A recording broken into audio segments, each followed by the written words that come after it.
Once again, this is me documenting my progress on this 1943 John Deere B.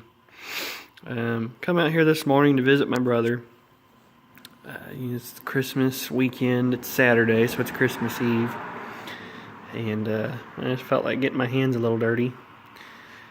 I got gaskets in from Rich Brown. These are Deere gaskets for this. It's a crankshaft replacement gasket kit. It has everything I need except the governor housing gasket and obviously the valve cover gasket, because you don't technically have to take the governor off.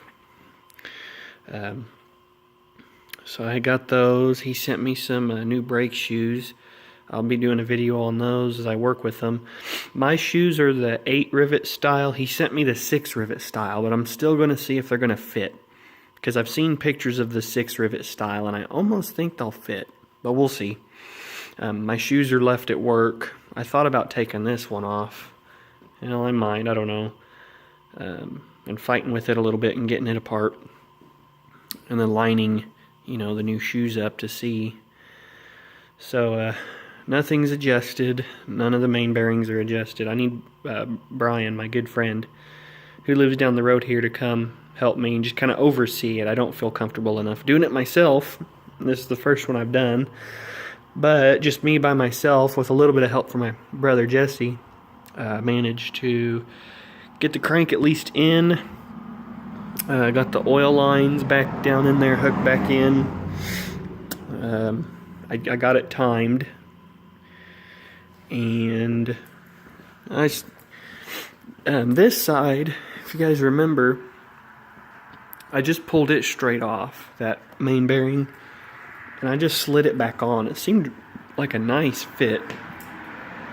Probably gonna still have to adjust it. This side we had to take completely apart. So I had to take all the shims out, count the shims, even them up, stick them on either side, and it's just loosely sitting on in there. But you know, it's moving again. I wished I would have had my squirt gun, my oil can of 30 weight oil. I'd like to oil everything up as I'm getting it back together. Little tip for you guys doing these. I don't know if I'm going to be able to catch a glimpse of it or not. I'm not. Okay, well, just as an example, say this tooth right here was your timing tooth for your cam. There's either a little dot punched in on the outside, or mine was on the inside, and it was the same way on the crankshaft itself. So because I couldn't see them very well, and it's just a tip I use for any time I'm timing something, clean them up real good, and the tooth or the slot that you see your timing mark, get a bright colored fingernail polish. I used white, and you can see it really well.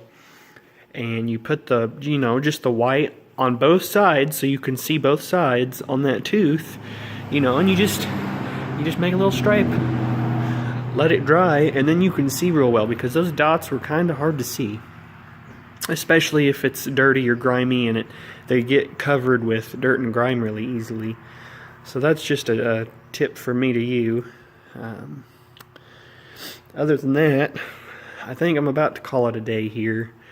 I don't know if I'm going to pull this brake apart or not. I don't know if I really want to or not, to be honest, because that last one, that big nut on the back side of it, was kind of a pain in the butt to get off.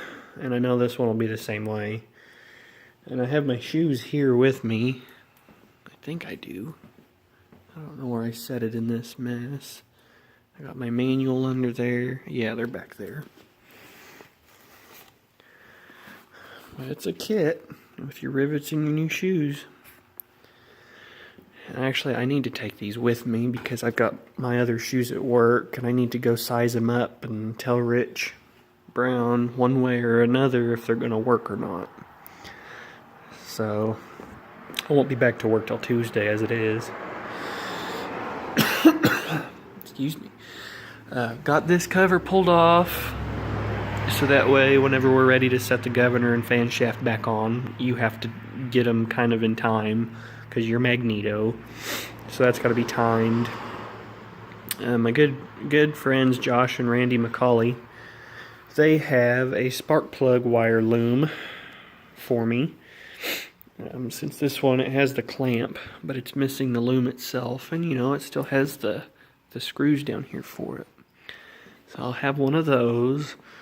I'm debating on putting a flat back on this thing. Scott Lambeth, the guy I got the crank and other main bearings from, and the drawbar, he's got a flat back for this thing, which would really kind of look cool if I had the steel wheels. It's a hand start.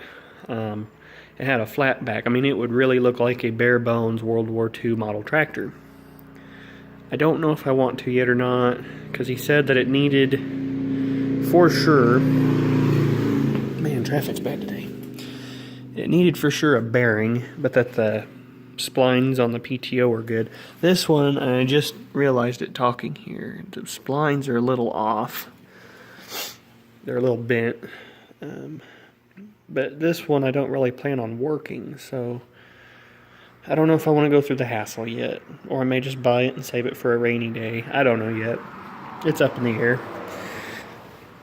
Oh, so, but yeah, that's all I've got done today. I need to go back and be with my family. I just wanted to come visit my brother, because I'll be out of town tomorrow. And I won't get to see my family, so I come see my brother. I'll be going and seeing my mom tonight, and maybe Monday while I'm off work, I will come work on this some more. And if I do, I will keep you guys posted. So that's my progress. He's one step closer to running. Thank you.